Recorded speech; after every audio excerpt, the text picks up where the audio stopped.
Mr. Simon, I think you need to look at this. Both of these people, Julius and Ethel Rosenberg, are wanted for espionage against our government, and I think you're the man that can get these lovebirds off the streets.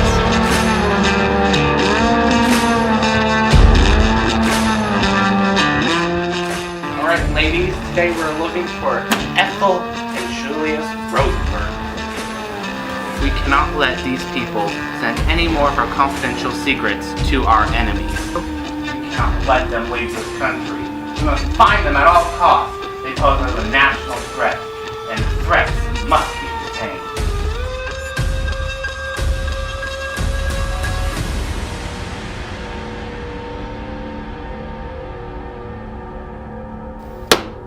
Gentlemen, we got a big storm a-coming.